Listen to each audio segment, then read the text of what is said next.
Morning, pre. Ayan, unang upo. Uy, grabe yung pops. What? Grabe naman yung pops nito. Sarap. Grabe. Grabe, mahangat. Napaka-pogi ng MT-09 SP.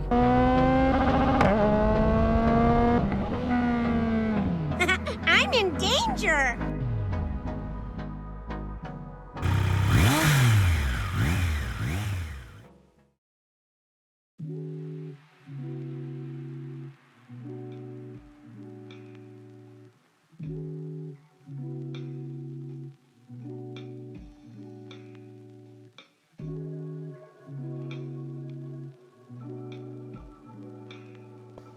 Good morning guys! So for today's video, isa-swap natin ang ating Triumph Street Triple R sa Gen 4 Yamaha MT-09 SP. Tara, samahan niyo ako. Cold start muna tayo.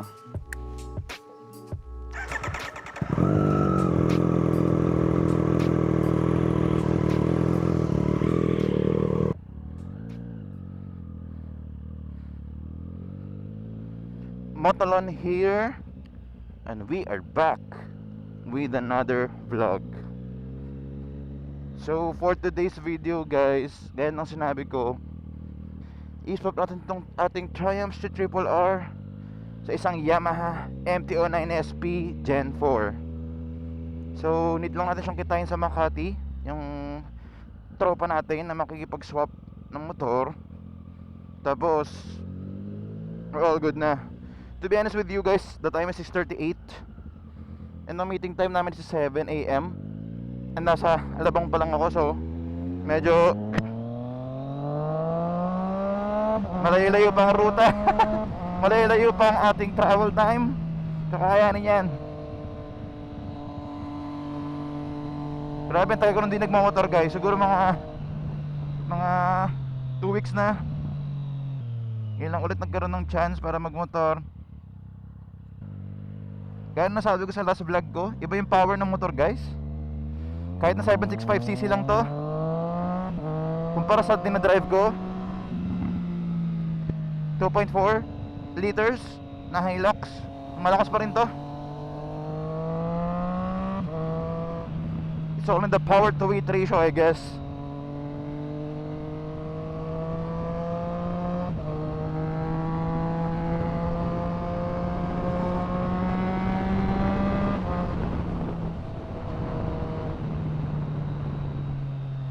Ay, ganda ng umaga. Finally. We were worried actually na baka pangit yung ride namin or yung pagkikita namin kasi di ba maulan.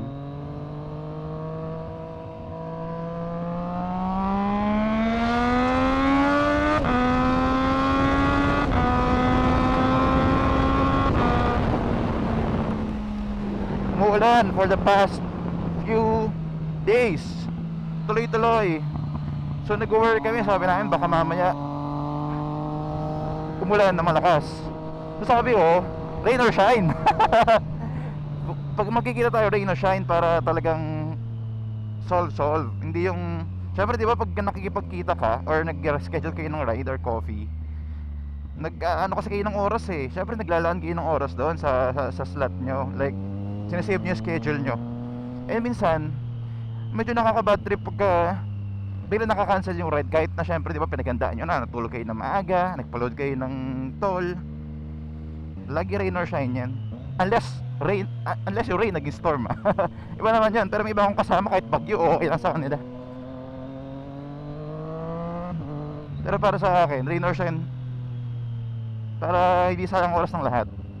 So ayan, pumayag naman yung tropa. Mabait naman yan guys. Isa yun sa mabait ko na tropa dito sa Metro Manila. And salamat sa kanya sa pagpapagamit ng kanyang pinakamamahal na Yamaha. Hindi natin maghabol ng konting oras guys kasi the time is 6:42. Again, nabanggit ko 7 AM ang ating meetup. Grabe guys, ngayon hindi ako na-shoot ng earplugs and I admit, sobrang ingay ng Street Triple. Sobra. Pero maingay in a good way. Maingay in a basic way. Actually, naglinis nga ako kahapon eh. Kinarwash ko tong motor na to. Kaya siguro medyo parang may tubig yung mga fibers niya sa loob. Iba yung tunog niya eh, medyo mas maingay siya. Less bassy. Uy, ang laki ng aeroplano. What? Airport na kasi yan guys oh. Naiyan na yan eh. Sana ma-read na yung card ko. Kasi napaka-hassle guys sa motor pag maglalabas ka pa ng card.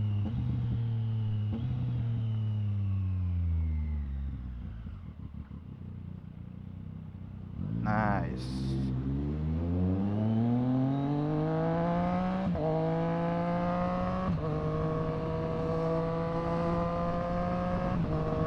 So ngayon, dito na tayo sa labas ng SLEX. Hindi na pwede mag 100 dito guys. Nakabuhan dito mga 60 lang eh. Ang alam ko, hindi ko sure ah. Hindi ko sure kung meron ng end cap sa Osmeña Highway kung dinadaanan natin. Pero kung meron man, sabihin 60 na lang top speed. Kaya sa EDSA guys, talaga 60 lang talaga dun eh. Welcome back to Makati. Grabe, tagal ko hindi nakapunta dito nang nakamotor. Kakagaling ko lang dito last week na nakakotse. Ayun yung tsura ng end cap na camera. So tamang sa Osmeña wala pa yata. So kasi 60 lang yung top speed talaga. Tayo syempre, good boy tayo. 60 lang. Ang nakakatakot lang din sa top speed na yan guys. Paano mong malalaman kung nakakalibrate talaga yung camera ng end cap? Diba? Like calibrate in such a way na ano ba? Tumatanggap pa siya ng plus minus 5, plus minus 10 sa top speed mo. Yun ang medyo nakakatakot. So kayo to, nag 70 na ako, Diyos ko. Bilis mag 70. Ayun. So hindi mo alam kung ano, hindi mo alam kung anong takbo talaga gagawin mo para ma-reach mo yung 69. Mamaya wala pa silang margin of error. So mapilitan ka talagang mag 50, 45, 55, ganon. Init ng araw guys, di ako nakapag dark smoke visor. Init.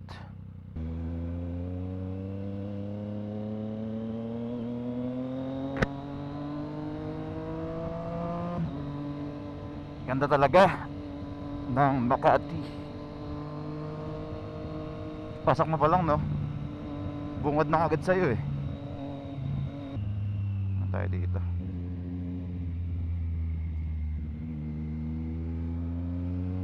Sholex hindi ako dumadaan dito pag Sunday kasi nakasarado sa dahil sa Carfree Ayala. Pero dahil hindi naman ano ngayon, anong Carfree Ayala ngayon?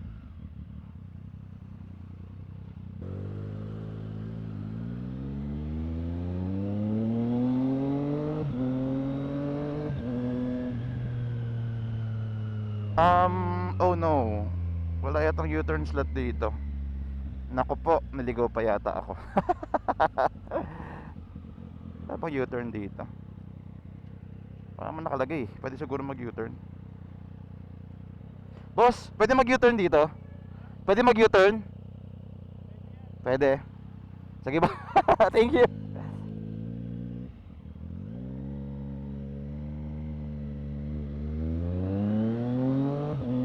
Ano yun, manigurado tayo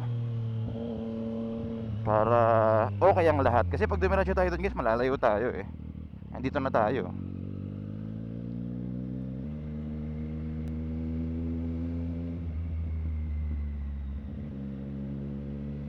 Kita ko na ang Pirea Street.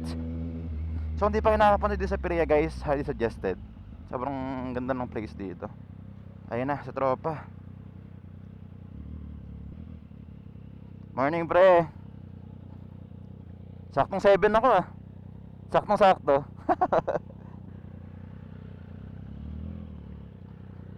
Yun. Morning pare. Ay totoo ba? Naglinis ako kagabi. Akala ko di uulan eh. Hindi naman umulan. Bale hold ay kapag nag-slow blink yan, sabihin nakapatay na to yung remote. Okay. Hindi mo na gagamitin, patayin mo na lang kapag nakauwi ka na. Yung gas pare. 95 lang nilalagay ko. Okay. Hindi, pero paano siya binubuksan? Ilang seconds bago siya hindi mahila. Mawala. Ah. 2 minutes ata. Matagal. Ay, ito sa kabila. Ayun, pala. Ah, Street sports, tapos di ko na ginala yung gusto. okay. Sige, sige. Ayan. Ayan, unang upo. Okay na, pre. Uy, sarap. Grabe unang upo natin. Ang base naman itong motor mo, pare. Please pala para mainit. 60. 60, oo. And, okay, so 83 naman na. Oo. Okay na to. Ganito talaga to, pwede ko usog to. Oo, pwede yan. Pare, maraming salamat ah. See you bukas. Ah, Try mo muna yung clutch. sige, sige. Pare, maraming salamat ulit. Sige.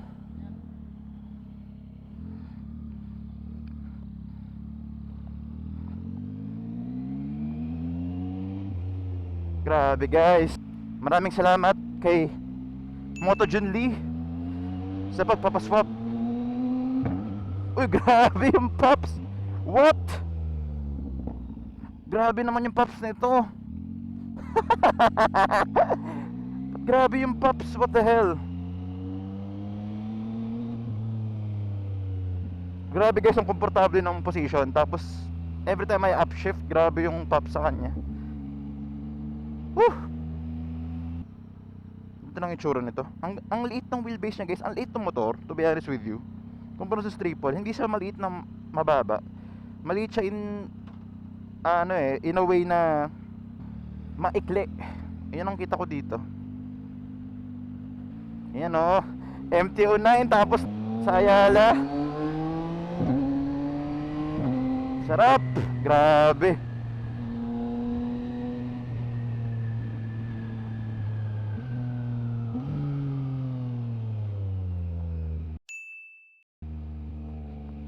Grabe yung pops and bangs nito guys. Grabe, nagtingin na ng mga tao tong motor na to ah. Grabe, maangat. Grabe. Guys, naka street mode lang to ah. Grabe yung lakas. So makikita nyo madami tong tech eh. Sobra. Parang ayaw ko munang galawin. May ticking noise din siya, parang yung si triple ko. Hindi yung ticking noise. Sana nakakukuha sa camera, pero may ticking noise siya. I guess normal yun sa mga triple cylinder talaga. And if you didn't know guys, triple cylinder din tong motor na to. Just like the Triumph Street Triple.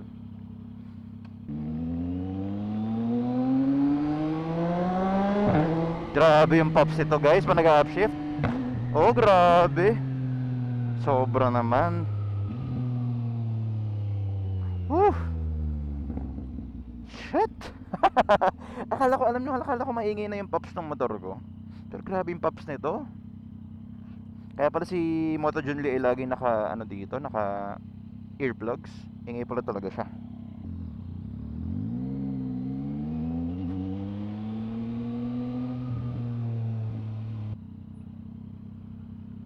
Seat height almost same lang sa triples, to be honest. Halos pareho sila na medyo slightly tiptoe ako. Grabe, tumatalon to pag nabibitawan ko yung clutch.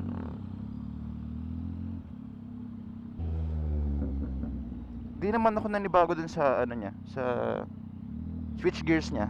Kasi pinakareklamo dito guys, sa switch gears niya medyo weirdo yung yung switch gears. Parang binago ng Yamaha. Di naman ako nanibago masyado. Ang cute naman, may ilaw siya pagka pwede ka na mag quick shift. Like meron siya indicator dito. Nakalagay yung QS dito, up and down. Pag pwede ka na mag QS up, naka-indicate siya. Cute naman. Galing talaga ng technology ng Yamaha, sobrang dami.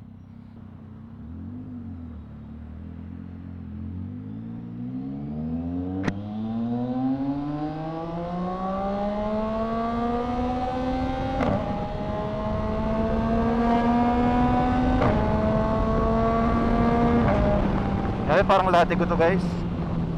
Every time nag-upshift ka, parang latigo yung tunog. Pak, pak, mga ganun eh.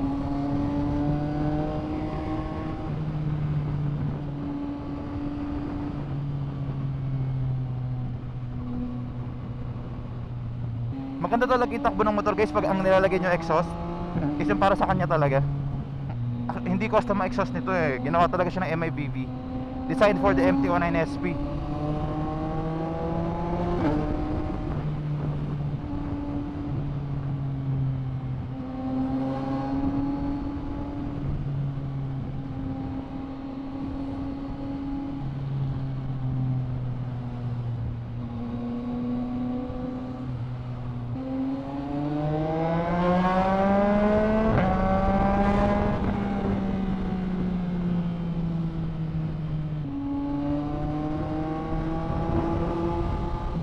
Grabe, ngayon pa lang guys. Initial reaction pa lang. I can feel na gumagaan yung harap nito. Gumagaan yung manibela kasi magaan harap nito guys eh. Lakas kasi ng torque. So mahap na ganon. Grabe yung tunog. Grabe yung upshift. Lumalaga pak gumagano na parang naglalatigo. What?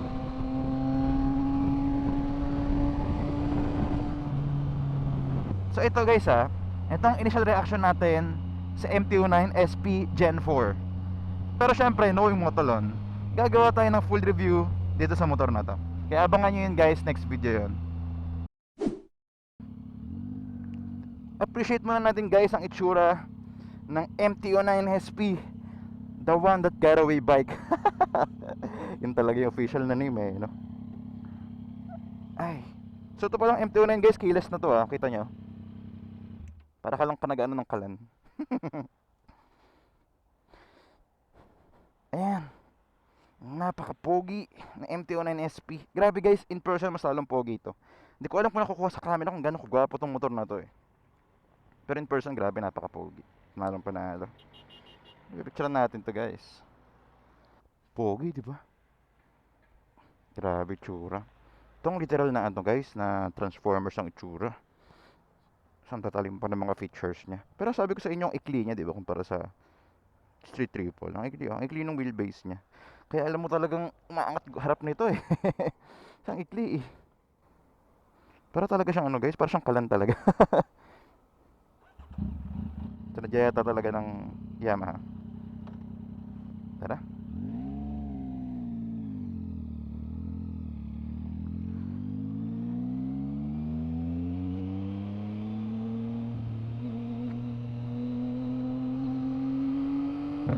Grabe talaga yung tunog.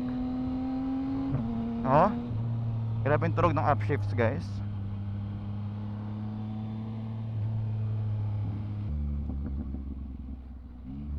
Malakas ng alan din talaga itong motor na to sa gas kasi parang almost full tank kanina, ngayon half tank na lang. Sabi ni Moto John Lee kung papagasto ba tayo, parang hindi naman na kailangan, pero parang need eh. Parang required eh. Grabe. Grabe yung tunog talaga.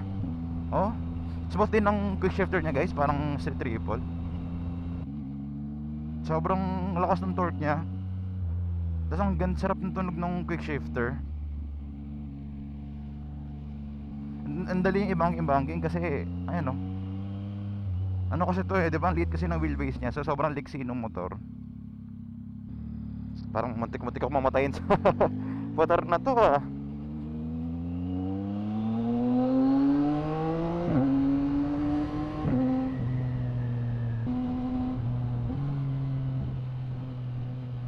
Grabe ang bouncy. Pili ko masyadong mabigat ako para sa suspension na to. Hindi ko alam kung sino ang sabigat sa amin ni Moto Jun Lee. Pero medyo mabigat kasi ako eh. So kaya siguro nagiging bouncy suspension. Actually, chino na to na ano guys, si AV Moto. Kung alam nyo yung AV Moto, for sure ko kilala si AV Moto Tuning. Sikat yun na nag-tune ng suspension. Napatune niya na eh. Depende sa weight niya.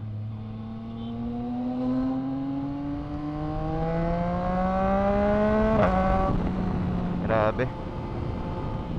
Alam, halfway sa throttle yan, ako ganun lang akong konting-konti. Lakas guys, ang lakas ng torque nito. Grabe, torque monster itong motor na to. Which is, dapat naman talaga kasi ito ang MT-09. MT stands for Master of Torque.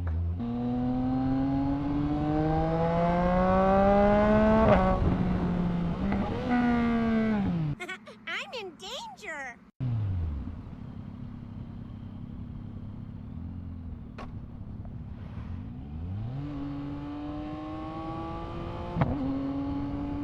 Grabe, ang aggressive lang ng ano niya, ng quick shift niya. Panaki-quick shift.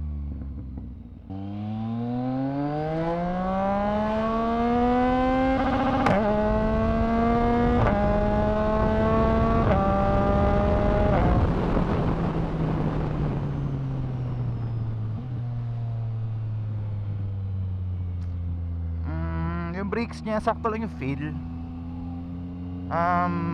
Naka radial master cylinder na to, na Brembo, tsaka Brembo Stylema. Pero for some reason, gusto ko yung brake feel ng Honest Triple. Hindi ko lang bakit. Kahit supposedly dapat mas maganda to. Hindi ko rin sure, guys. Pag nagta-transition ka sa neutral to first gear, sobrang aggressive ng pag-abante niya.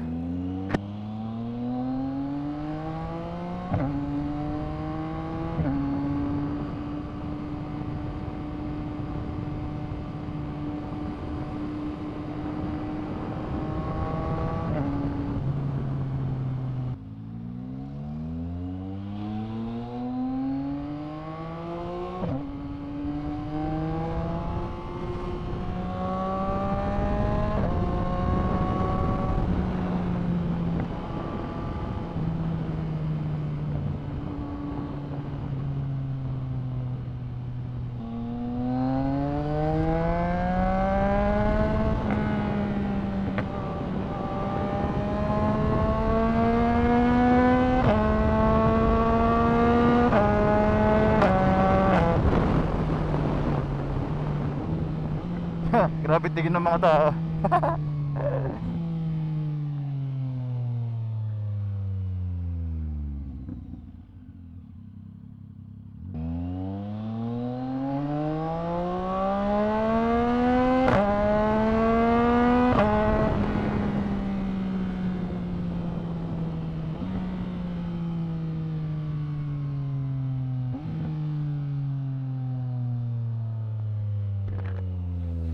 Ayun guys, kung umabot kayo hanggang dulo, please like, share, subscribe, and turn on the notification bell dyan sa baba. So, ito lang initial review natin guys. Huwag kayong mag-alala, next video gagawa tayo ng full review sa Yamaha MT-09 SP. Again guys, maraming salamat sa panonood. Thank you for staying with me. Motolon out.